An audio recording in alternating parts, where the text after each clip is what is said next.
Tuhan boleh memberikan kepada saudara firman-Nya. Dan lewat firman itu, katakan lewat firman itu, aku bisa membangun jati diriku yang sesungguhnya, yang ada di dalam Kristus, untuk mulai bermanifestasi dalam kehidupan sehari-hariku. Yang setuju katakan amin. Lewat firman yang sama, engkau juga mendapati ada akses baru terbuka. Engkau bisa menghampiri Tuhan dalam cara yang betul-betul ilahi. Engkau bisa menghampiri Tuhan dalam keilahiannya yang lebih lagi. Saudara sedang terus mengkondisikan hidupmu untuk ada dalam keilahian Tuhan. Setuju amin? Saya meyakini di sepanjang tahun 2023 ini, Tuhan sedang mau membawa kita untuk berpindah dari apa yang lahiriah masuk dalam keilahiannya. Kehidupan sehari-harimu tidak lagi kehidupan yang normal, yang wajar, yang biasa, tapi akan menjadi kehidupan yang dibawa Tuhan. Ada dalam keilahian dan peristiwa supernatural. Yang setuju katakan amin. Jadi penting untuk kita terus mengkondisikan hidup kita. Setuju ya? Amin ya? Jangan cuma manggut-manggut dan diam. Saya meyakini, bilang aku percaya Tuhan sedang membawa hidupku berpindah dari kehidupan yang manusiawi masuk dalam kehidupan yang ilahi, yang supernatural. Peristiwa-peristiwa supernatural akan sering terjadi, terus terjadi dalam kehidupan sehari-hariku. Amin. Kalau saudara tidak keberatan, coba dibuka WhatsApp masing-masing. Ketika saya broadcast resolusi, deklarasi tahun 2023. Ya, saya mau saudara buka kembali dan saya mau kita deklarasikan bersama-sama. Bisa ya? Ketemu ya? 2 Januari. Betul? Dibuka lagi, WA-nya dibuka lagi. Renungan harian 2 Januari. Saya harap tidak dihapus, tapi bisa di save khusus di satu folder tertentu. Dan di situ saya mau saudara bisa tiap pagi, mulai sekarang tiap pagi dibaca.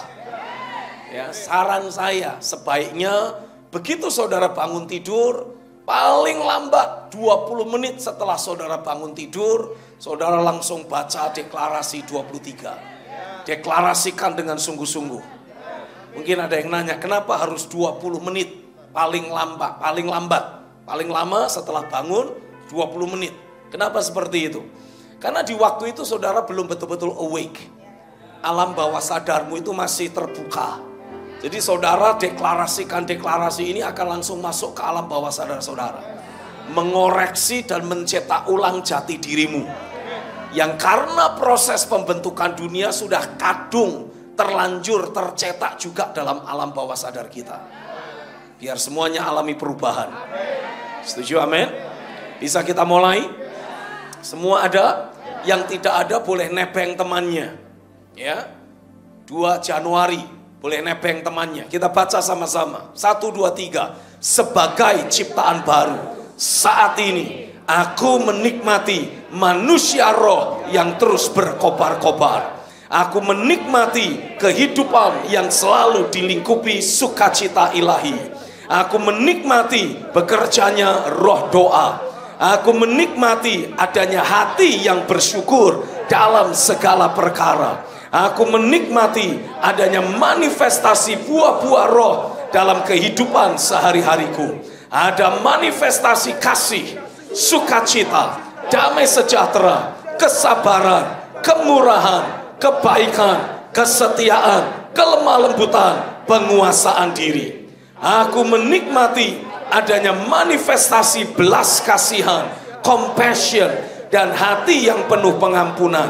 Aku menikmati bekerjanya damai sejahtera Kristus yang terus memelihara hati dan pikiranku dan bahkan berkuasa atas batin atau kehidupanku.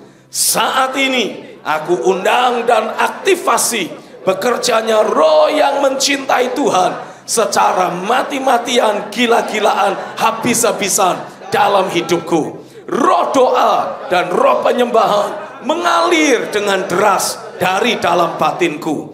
Persekutuan, keterhubungan, dan kebergantunganku terhadap Bapa di sorga terus bertumbuh semakin sehat, kuat, dan akurat. Aku aktifasi bekerjanya roh ketaatan dalam hidupku. Aku menikmati bekerjanya mata yang melihat, telinga yang mendengar, dan hati yang responsif. Aku dikaruniai roh yang lembut, mudah dibentuk, mudah diajar, dan mau berubah. Sehingga apapun yang Tuhan firmankan, itulah juga yang aku hidupi dengan segenap hatiku. Aku aktifasi bekerjanya roh terobosan. Aku bangkit dalam kuasa roh untuk menghancurkan semua pekerjaan roh-roh jahat yang menghambat, melemahkan, memanfaatkan kekurangan yang masih ada dalam hidupku. Di dalam nama Yesus, aku hancurkan semua pekerjaan roh-roh jahat itu.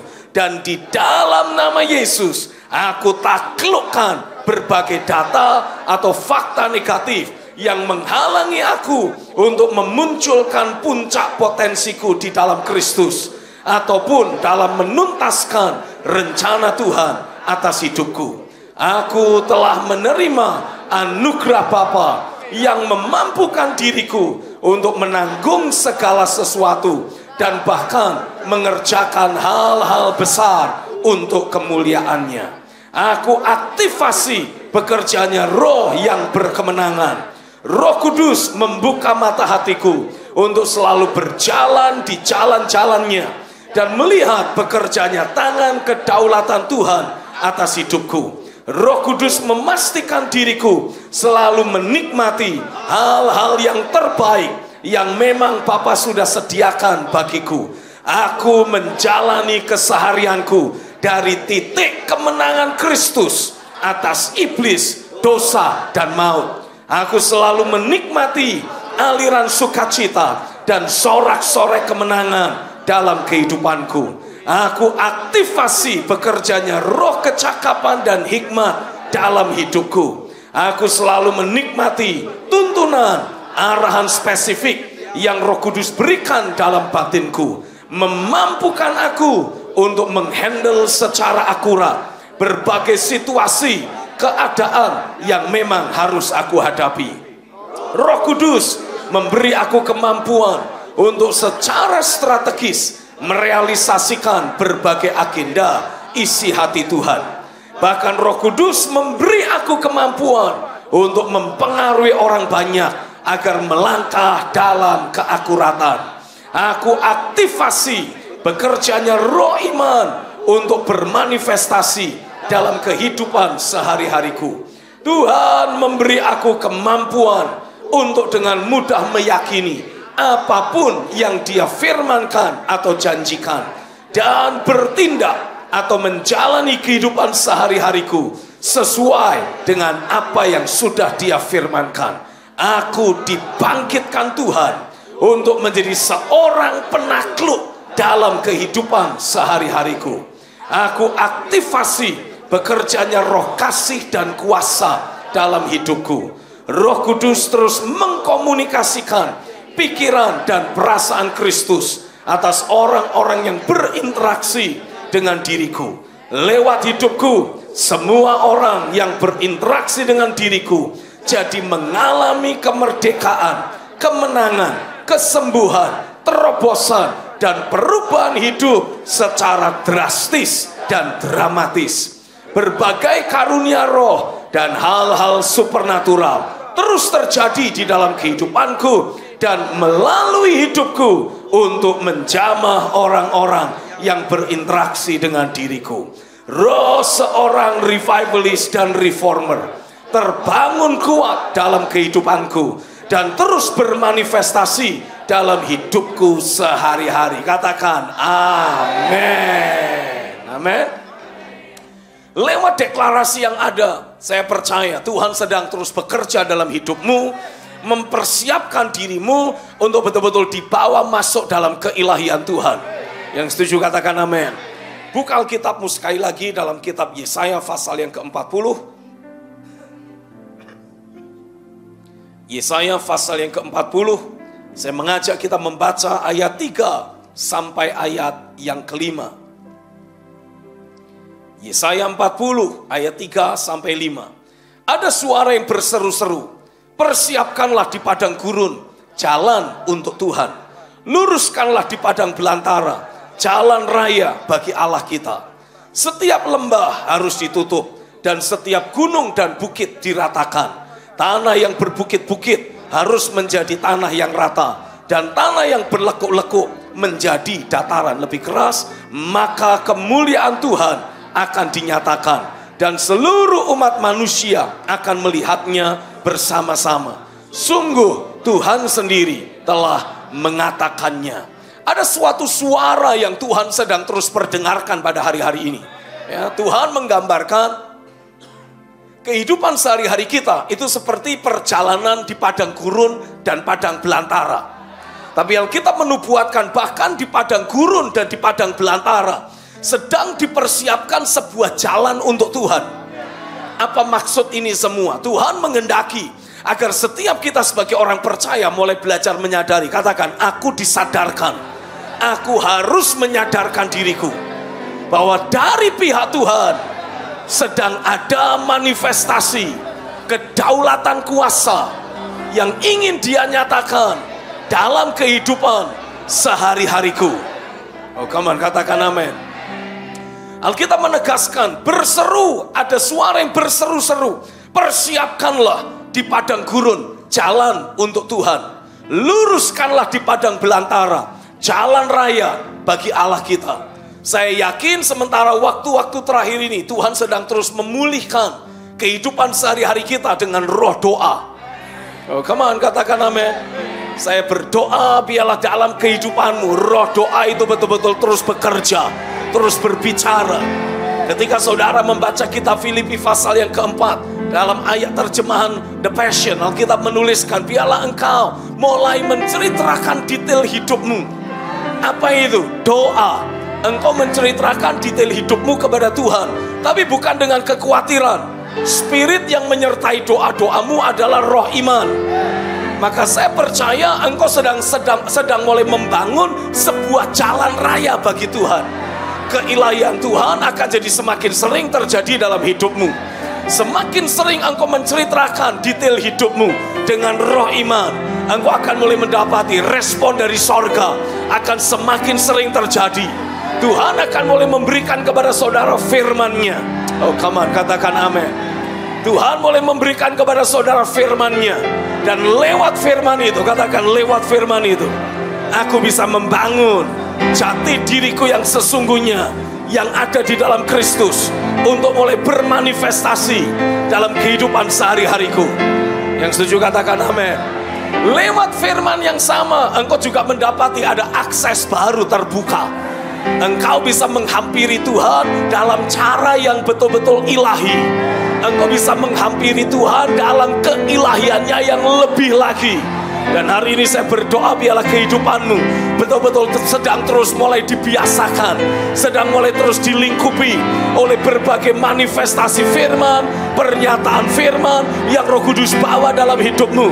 Dan itu semua membuka akses yang baru, membuka akses yang lebih dalam antara engkau dengan Bapa di sorga. Aku deklarasikan, aku nubuatkan, perjalanan hidupmu tidak lagi akan manusiawi. Perjalanan hidupmu tidak lagi penuh dengan hambatan, halangan, rintangan, dan menyebabkan engkau terhambat, menyebabkan engkau alami kekalahan, menyebabkan engkau alami ketawaran hati. No more. Engkau akan sungguh-sungguh alami di tengah tantangan Tuhan datang dan Tuhan berperang bagimu. Di tengah kondisi-kondisi yang sulit, Dia menyatakan diri dalam hidupmu. Mulai terjadi manifestasi kedaulatan kuasa Tuhan, karena doa-doa yang kau naikkan menarik datang firman-Nya. Dan dengan firman-Nya firman-Nya Engkau bisa membuat yang tidak ada menjadi ada, yang mustahil menjadi mungkin. Iya pasere etebeha. Dengan firman-Nya Engkau bisa menghampiri dia lebih dalam, lebih dekat, untuk menerima kasih karunia demi kasih karunia yang memang Engkau butuhkan, memampukan engkau. Katakan, anugerah-Mu telah memampukan aku menjadi pribadi seperti yang Engkau mau. Terjadilah atasku. Yang percaya sorak-sorai. Haleluya.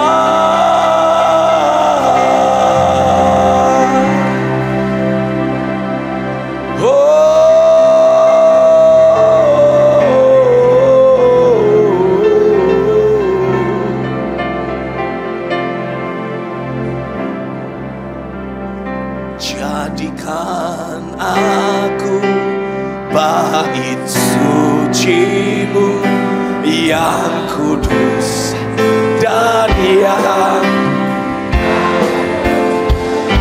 jadikan aku mesbah doa-Mu bagi, jadikan aku bait suci-Mu yang kudus dan yang tiada bercela.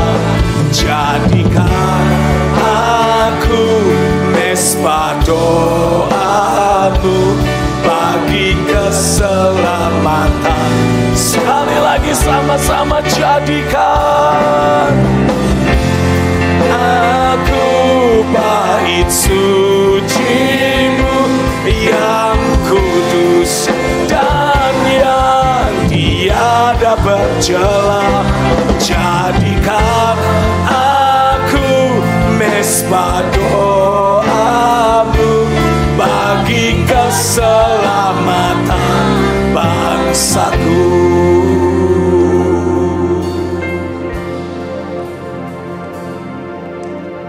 Alkitab menubuatkan setiap lembah harus ditutup, setiap gunung dan bukit harus diratakan. Tanah yang berbukit-bukit harus menjadi tanah yang rata. Tanah yang berlekuk-lekuk harus menjadi dataran. Saya percaya dari waktu ke waktu suara Tuhan akan terus datang atasmu. Dengar jemaat, establishkan terlebih dahulu roh doa dalam dirimu. Come on. Saya ulangi sekali lagi, establishkan, bangun sungguh-sungguh roh doa dalam hidupmu. Belajar menceritakan secara detail apa yang engkau alami, apa yang engkau rasakan. Biarlah itu terus menjadi self-talk saudara. Biarlah itu terus mengalir keluar dari hatimu kepada Tuhan. Tapi pastikan perkataan-perkataan yang kau ucapkan selalu engkau ucapkan dengan roh iman. Oh come on. Karena ketika engkau menceritakan detail kehidupanmu kepada Tuhan dengan roh iman, Alkitab menuliskan damai sejahtera Kristus akan mulai memelihara hati dan pikiranmu. Dengan adanya damai sejahtera ilahi itu, akan jauh lebih mudah untuk saudara bisa mendengar suara Tuhan. Karena hatimu tidak akan terdistract oleh banyak urusan. Oh come on. Di saat hari teduh, Alkitab menulis dalam kitab Kejadian, di setiap hari teduh, di saat suasana menjadi teduh, Tuhan datang berinteraksi dengan manusia di Taman Eden. Di saat batinmu menjadi teduh, damai sejahtera Kristus berkuasa atasmu. Di saat itulah Bapa di sorga akan datang menghampiri engkau, bercakap-cakap dengan dirimu. Aku berdoa, pemahaman doa mulai alami perubahan dalam hidupmu. Engkau mulai menyadari, hey, doa adalah percakapan dengan Tuhan. Dan ketika engkau mulai bercakap-cakap dengan Dia, sesuatu yang ilahi akan mulai terjadi. Bapa di sorga akan meresponimu. Akan mulai sering ada firman datang dalam hidupmu. Bapa akan mulai berbicara kepadamu, memberi firman-Nya, memberi pernyataan isi hatinya. Orarala kata syaptama yarala beramdeme. Dan biarlah dengan adanya firman, Engkau mulai alami betul ada akses yang baru. Membawa saudara jadi lebih dekat dengan Tuhan. Membawa saudara alami realitas sorga lebih lagi. Hidupmu, katakan hidupku, disetarakan dengan agenda kerjanya. Saya berdoa biarlah setiap firman yang datang atasmu betul-betul mengupgrade dirimu. Membawa engkau mengalami penyetaraan, equalization. Membuat saudara semakin siap, membuat saudara semakin dipersiapkan dan dilayakkan untuk betul-betul ikut terlibat di dalam agenda kerjanya. Tuhan mengendaki, katakan Tuhan mau hidupku dibangun dengan firman-Nya. Hidupku dibangun dalam keilahiannya. Saudara boleh duduk kalau engkau mau. Buka Alkitabmu dalam Yohanes pasal yang pertama. Yohanes pasal yang pertama ayat yang ke-12 menuliskan, tetapi semua orang yang menerimanya, menerima firman, diberi oleh firman itu kuasa supaya menjadi anak-anak Allah, yaitu mereka yang percaya dalam namanya. Perhatikan kata menerimanya. Tetapi semua orang yang menerimanya, menerima firman. Kata menerima diambil dari kata Yunani lambanu, yang punya arti to take with the hand. Saudara harus ambil dari sekian banyak pernyataan firman ketika saudara ada dalam sebuah ibadah. Dari sekian banyak ayat Alkitab yang saudara baca setiap kali engkau membuka Alkitabmu dan membacanya, pastikan saudara mendapati ada sesuatu yang berbicara kepadamu. Kapan? Katakan amin. Kalaupun sepertinya itu di luar kepala saudara, pastikan engkau belajar tangkap, tarik masuk dalam hidupmu. Amin. Kata lambanu, menerima, menerimanya, juga bisa diartikan to receive a person. Apa yang dimaksud di sini? Artinya saudara sedang menerima, mengambil jati dirimu yang sesungguhnya dalam Kristus. Sadari, hidup kita selama ini itu hasil cetakan dunia ini. Nah, Tuhan sedang memberi firman-Nya untuk sekali lagi mencetak hidup saudara. Oh, come on, cuma 2 orang. Tuhan sedang mau mencetak ulang hidupmu menjadi seperti yang Dia inginkan. Setuju, amin? Kata lambano ternyata juga punya arti to give him access. Memberi akses. Jadi ketika saudara tangkap firman, engkau bawa masuk dalam hidupmu, saudara itu sedang dibawa Tuhan untuk menerima sebuah akses yang baru kepada dirinya sendiri. Saya percaya hari-hari ini suara Tuhan, pesan firman sedang mau menghantarkan kita, membawa kita untuk hidup dalam keilahian Tuhan. Nah, mungkin selama sekian waktu lamanya saudara berkata, Pak, saya ini hidupnya biasa-biasa saja. Oke. Tapi dengan adanya firman, dengan saudara tangkap firman itu, bawa masuk dalam dirimu, terus perkatakan, dihafalkan sampai terngiang-ngiang dalam pikiranmu. Ada orang di sini, tindakan saudara itu sedang membukakan akses untuk saudara mulai terhubung dengan keilahian Tuhan. Yang manusiawi, bilang yang manusiawi, ditelan habis oleh firman-Nya. Setuju, amin? Kata diberinya kuasa, Yohanes 1 ayat yang ke-12, kata diberinya kuasa, itu kata kuasa ditulis dengan kata Yunani exousia, yang artinya the ability or strength with which one is endued. Ini bicara tentang kekuasaan, kemampuan yang diberikan kepada seseorang. Jadi semakin saudara terus belajar menangkap firman, bawa masuk dalam dirimu, engkau perkatakan berkali-kali. Ingat poinnya, harus diperkatakan berkali-kali sampai terngiang kembali dalam pikiran dan hati kita. Mulutmu diam, pikiranmu berbicara, mengucapkan kembali ayat firman yang kau perkatakan. Kalau itu saudara terus lakukan, Alkitab bilang engkau menerima kuasa. Engkau diberi sebuah kemampuan. Oh, come on. Untuk apa? Supaya menjadi. Kuasa itu untuk membuat kita, memampukan kita menjadi. Kata supaya menjadi ditulis dengan kata Yunani ginomai, yang punya arti to come into existence. Jadi ketika saudara terus memperkatakan firman, selain firman itu memberi akses kepada Tuhan, ada orang di sini. Firman itu akan memberi engkau kemampuan untuk membuat firman itu menjadi realita. Supaya menjadi ginomai, to come into existence. Untuk muncul kepada realita kehidupan sehari-hari. Jadi firman itu bukan cuma sekedar perkataan, tapi firman itu menjadi kehidupan sehari-hari kita. Lihat ayat yang ke-14, langsung lihat ayat 14 saja. Firman itu telah menjadi manusia. Firman itu telah menjadi manusia. Jadi firman itu ketika terus engkau tangkap, engkau bawa masuk dalam hidupmu, firman itu akan memberi engkau kemampuan untuk menjadikan firman itu kehidupan sehari-harimu. Engkau mengalami hari-hari sorga di bumi ini. Engkau jadi mengalami keilahian Tuhan nyata dalam hidupmu. Setuju, amin. Firman adalah sesuatu yang ilahi, betul? Datangnya dari Tuhan, betul? Tapi itu bisa kita bawa masuk dalam hidup kita dan bermanifestasi dalam hidup sehari-hari kita. Dan Alkitab menuliskan lebih lanjut, firman itu diam di antara kita. Kita telah melihat kemuliaannya, yaitu kemuliaan yang diberikan kepadanya sebagai anak tunggal Bapa, penuh kasih karunia dan kebenaran. Sebetulnya ayat ini merujuk kepada siapa? Yesus. Dia adalah firman hidup itu. Nah sekarang ketika kita terhubung dengan dia sebagai bagian dari tubuhnya, sudah waktunya, bilang sekarang waktunya.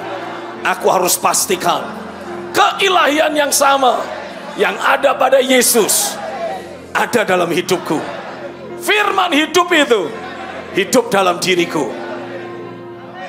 Setuju, amin? Ketika firman itu mulai hidup dalam dirimu, saudara akan mulai mendapati gunung-gunung diratakan, lembah-lembah dalam hidupmu diratakan, bukit-bukit dan tanah hati yang berkelak-kelok diratakan. Tuhan siap untuk membangun engkau menjadi baitnya yang kudus. Yang percaya katakan amin. Lihat pasal yang ke-14. Yohanes pasal yang ke-14.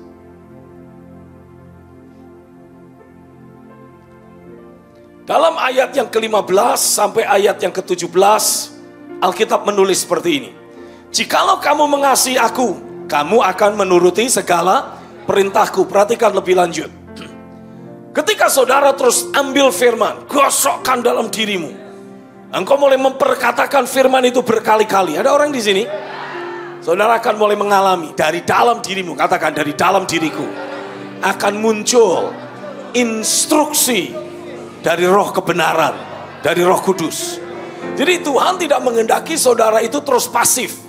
Tuhan pasti akan membawa saudara mengalami ada instruksi datang dari dirimu. Ada dorongan untuk berdoa, ada dorongan untuk menyembah, ada dorongan untuk baca Alkitab, ada dorongan untuk melayani orang, ada dorongan untuk ikut terlibat dalam proyek pekerjaan Tuhan. Ada orang di sini. Jadi kalau saudara sudah berkata, saya jemaat BCC, tapi saudara belum terlibat dalam pelayanan apapun, saudara kurang menggosok diri dengan firman. Saya ulangi, buat saudara yang hanya diam saja. Saudara kurang menggosok firman dalam hidupmu. Kurang kenceng lagi nih. Gosoknya harus lebih kenceng lagi. Setuju, amin. Karena tidak wajar, tidak normal kalau saudara mengaku menjadi bagian tubuh, tapi saudara maunya pasif aja. Yang penting kan saya setia ke gereja, Pak. Manasin bangku gereja itu panggilanku. Nah, ada panggilan manasin bangku gereja. Semua saudara harus ikut terlibat. Coba boleh colek kanan kiri bilang, ayo terlibatlah. Mungkin hal kecil, tapi walaupun kecil, ketika saudara melibatkan diri dalam pelayanan, saudara akan mendapati Tuhan sedang membawa engkau menyatu, bersinergi, menjadi bagian dari tubuhnya. Mungkin ada yang bilang, Pak, saya itu tidak dipanggil dalam gereja, Pak. Saya itu dipanggil di luar gereja. Ya, oke. Tapi harusnya pelayananmu di luar gereja itu karena engkau diutus dari dalam gereja. Kalau saudara pengen punya pelayanan sendiri di luar sana, saudara seperti orang-orang yang sedang memisahkan diri dari tubuhnya. Harusnya, bilang harusnya. Kalau aku pelayanan di luar, itu karena diutus dari dalam. Dan pelayananku di luar adalah merupakan kepanjangan tangan, manifestasi dari visi Tuhan yang ada atas rumahnya. Harusnya gitu. Loh, tapi ada banyak orang yang pelayanan di luar, yang penting datang ke gereja, lalu dia punya pelayanan sendiri di luar. Ah, itu pola yang keliru. Bisa nggak saudara bayangkan tubuh saudara? Saudara copot rambutmu, lalu kemudian dikeramasin, lalu kemudian dicuci, lalu baru kalau ada acara tertentu engkau pakai lagi. Itu apa namanya itu? Rambut palsu. Lalu saudara sekali waktu copot gigimu, dan engkau gosok sambil bersiul-siul. Engkau gosok gigi sambil bersiul. Apa itu? Gigi palsu. Kelihatannya menyatu, tapi tidak menyatu. Kalau saudara mau lepas sendiri, ya oke. Lalu saudara bilang, kan saya sesekali juga ibadah, Pak. Saya kan juga berjemaah, tapi saya punya pelayanan sendiri. Iya, ya itulah kira-kiranya. Saudara jemaat palsu. Kan ada rambut palsu, ada gigi palsu. You mengaku jemaat, tapi tidak menyatu. Sama kayak gigi, betul-betul bisa dipakai ngunyah enggak? Gigi palsu bisa dipakai ngunyah? Bisa. Tapi bisa dicopot juga, toh? Artinya namanya apa? Gigi palsu. Nah ini jemaat, ya kelihatannya jemaat, tapi nggak pernah available dengan apa yang Tuhan kerjakan di dalam rumah. Jadinya apa? Jemaat palsu. Jangan jadi jemaat palsu. Pastikan kau menyatu dengan apa yang Tuhan sedang kerjakan. Lalu mungkin sebagian dari saudara bilang, tapi karunia yang Tuhan kasih pada saya tidak terakomodasi di sini. Nah, saudara tidak pernah memfungsikan diri bagaimana bisa terakomodasi. Bapak tidak pernah suruh saya, Bapak tidak pernah tunjuk, Ibu Grace, ini tugasmu, Emma, itu tugasmu. Bukan tugas saya nunjuk saudara. Pekerjaan roh dalam hidupmu akan memberi arahan kepadamu. Ini yang seharusnya aku lakukan. Begini harusnya aku berfungsi. Makanya gosok hidupmu dengan firman-Nya. Batasi Yohanes 14, saya mengajak saudara melihat kitab 1 Yohanes dulu. 1 Yohanes pasal yang kedua, ayat yang ke-27. Sebab di dalam diri kamu tetap ada pengurapan yang telah kamu terima daripadanya.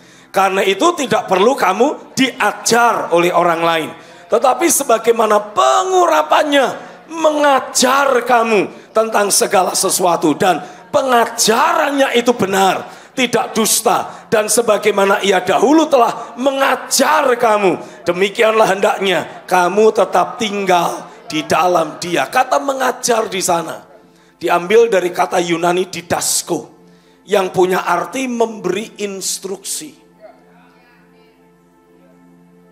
Nah, ketika saudara mendapati pekerjaan firman itu terus engkau kondisikan ada dalam dirimu. Engkau hafalkan, engkau perkatakan, engkau terus ingat-ingat sampai terngiang-ngiang dalam pikiran dan hatimu.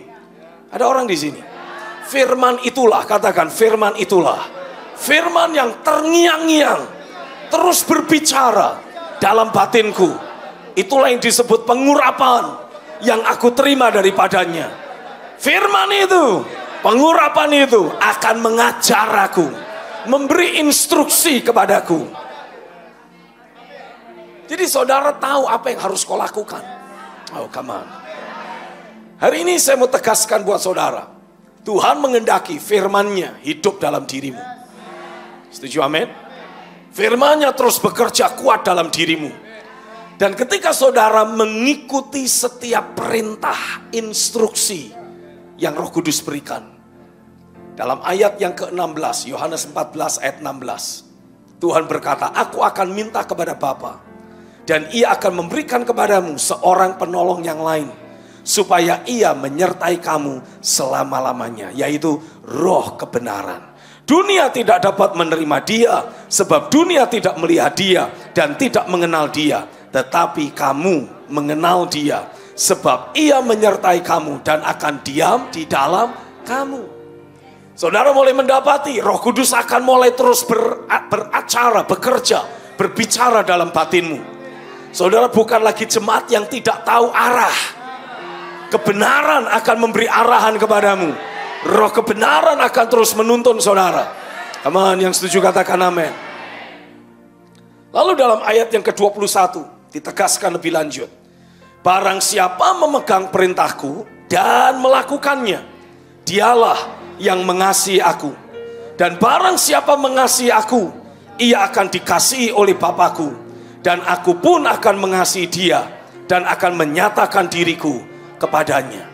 Saya percaya hari-hari ini akan terjadi, ada manifestasi realita Kristus yang berbeda dalam hidup kita. Sama seperti yang dialami murid-murid pada waktu Yesus perintahkan mereka menyeberangi Danau Galilea. Ya. Pada waktu mereka diombang-ambingkan oleh gelombang, Yesus jalan di atas air. Tapi apa yang menjadi persepsi murid-murid? Hantu. Bilang, ini waktunya aku memiliki persepsi yang ilahi tentang keberadaan Tuhan. Ada persepsi yang akurat tentang keberadaan Tuhan datang dalam hidupku. Waktu murid-murid berteriak, itu hantu. Yesus bilang, hus, ini aku. Ada manifestasi pernyataan Kristus yang sedang datang atas kita. Dan saya mau tegaskan buat saudara, realita kedaulatan kuasanya sedang datang dalam hidupmu. Saudara akan mulai mendapati prinsip-prinsip firman yang Tuhan berikan kepada kita. Bukan lagi prinsip firman yang ini biasa saya dengar. No. Engkau akan mulai mendapati ada manifestasi keberadaan Kristus yang akan menghantarkan saudara mengalami kedaulatan Tuhan terjadi atas hidupmu.